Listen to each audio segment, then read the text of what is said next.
అది తెలంగాణలో కంటిన్యూ అవుద్ది. సార్ ఇప్పుడు లడ్డూలో కలిసిందా కలవలేదా సిబిఐ ఎంక్వైరీ అడుగుతున్నాను కదా.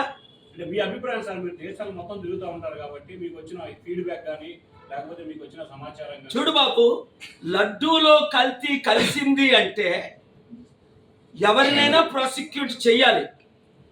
ఒక హోలీ టెంపుల్ని అన్హోలీ చేస్తే. కానీ జూలై 23ని ఆ రిపోర్ట్ వచ్చినప్పుడు నేను చదివాను, టైమ్స్ ఆఫ్ ఇండియా కూడా రిపోర్ట్ చేసింది. ఇప్పుడు వరకు ఎందుకు ఊరుకున్నారు చంద్రబాబు నాయుడు గారు? దానికి ముందు జవాబు చెప్పాలి. అంటే 100 రోజులు మీరు ఫెయిల్ అయిపోయింది డిస్ట్రాక్ట్ చేయడానిక, స్టీల్ ప్లాంట్ ని సీక్రెట్ గా అమ్మడానిక, ప్రత్యేక హోదా కావాలని కోర్టులో ఫైల్ చేయి. కనీసం నేను ఫైట్ చేస్తున్నాను 6 కోట్లు ఆంధ్రుల తరపుని, 15 కోట్లు తెలుగు ప్రజల తరపుని. మీరు ఎందుకు కౌంటర్ ఫైల్ చేయలేదని అడుగుతున్నాను చంద్రబాబుని, పవన్ కళ్యాణ్ని. మొన్న విశాఖపట్నంలో 38 మంది ప్రాణాలు పోతే ఎన్వైరన్మెంటల్ కంపెనీ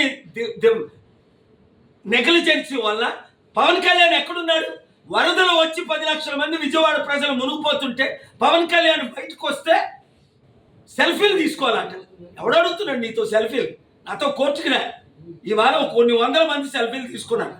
నాతో జడ్జిలు సెల్ఫీలు తీసుకుంటున్నారు, లాయర్లు సెల్ఫీలు తీసుకుంటున్నారు, ప్రెసిడెంట్లు సెల్ఫీలు తీసుకుంటున్నారు. అందుకని బయటికి వెళ్ళమా?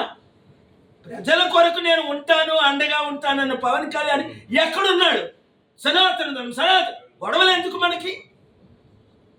హిందువులు హిందూ పని చేయని, ముస్లింలు ముస్లిం పని చేయని, క్రిస్టియన్స్ క్రిస్టియన్ పని చేయని, అందరం దేశంలో శాంతిగా ఉందాం.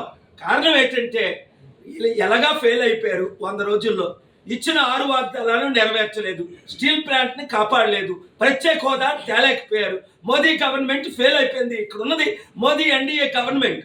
ఇప్పుడు గొడవలు పెట్టాలా? అప్పుడు మోదీ ఎలాగైతే పాకిస్తాన్ మీద యుద్ధం అంటాడో ఎలక్షన్స్ ముందు, లేదా చైనా ఆక్యుపై అంటాడో, లేదా ప్రపంచంలో వెళ్ళి నేను లెక్చర్ ఇస్తాను అంటాడో శాంతి దూతలాగా, ఇక్కడ పవన్ కళ్యాణ్ వాడుకుంటున్నారు. ఎలాగ చంద్రబాబు నాయుడు ముసలి వెళ్ళిపోయాడు, బీజేపీ ఎలాగా 1% లేదు, ఒరే నువ్వు రెచ్చగొట్టు, వైసీపీలో ఉన్న ఎవడైనా యూజ్లెస్ ఫెలోస్ ఉంటే వాళ్ళు వచ్చి నీ పార్టీలో చేరుతారు, చేర్చుకో.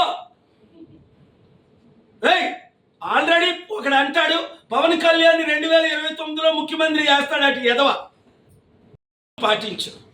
ఎవరు ఏది స్క్రిప్ట్ ఇస్తే అది చదవద్దు తమ్ముడు. ఒక వరల్డ్ లీడర్గా, ఒక స్పిరిచువల్ లీడర్గా, నీకంటే 10-15 సంవత్సరాలు వయసులో పెద్దగా, గ్లోబల్ పీస్ ప్రెసిడెంట్గా నేను ఇచ్చే సలహా పాటిస్తే నువ్వు చరిత్రహీనుడిగా ఉండవు, చరిత్ర హీరోగా మిగులుతావు. లేదా ఉప ముఖ్యమంత్రికి రాజీనామా చేసి నిన్న కాక మొన్న ఏమన్నావు దీక్ష అన్నావు, నిన్నేమో యాక్టింగ్ అంటున్నావు, ఈ రోజేమో ఇంకోటి అంటున్నావు. చక్కగా యాక్టింగ్ ఫీల్డ్లోకి వెళ్ళు. అంతకంటే ముఖ్యం, ప్రత్యేక హోదా గురించి నేను ఫైట్ చేస్తుంటే రండి ఢిల్లీ వెళ్దామంటే నువ్వు స్పందించవే పవన్ కళ్యాణ్.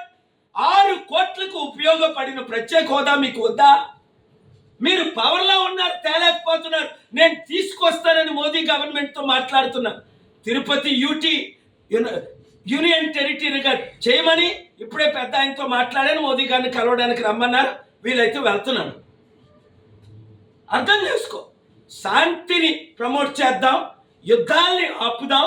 నేను ప్రపంచంలో అనేక యుద్ధాలు ఆపబట్టి 17 దేశాలు, 18 Indian political parties including BJP, Congress, TDP, వైసీపీలు నాకు నోబెల్ పీస్ ప్రైజ్కి నామినేట్ చేశారు. యుద్ధాలు వద్దు, శాంతి కావాలి. రేపేమో స్టీల్ ప్లాంట్ని అమ్మేస్తున్నారు. రేపే 100 రోజులు మీరు 6 ఇచ్చిన వాగ్దానాలు ఫెయిల్ అయినందుక ఈ లడ్డూ కాంట్రవర్సీ, లేదా స్టీల్ ప్లాంట్ ని సీక్రెట్ గా అమ్మేయడానిక ఈ లడ్డూ కాంట్రవర్సీ, లేదా స్పెషల్ ప్రత్యేక హోదా మీరు ఎస్ అని ఎందుకు అనలేదు? కోర్టు నోటీసులు ఇచ్చిన తర్వాత ముఖ్యమంత్రి గారికి, గవర్నమెంట్కి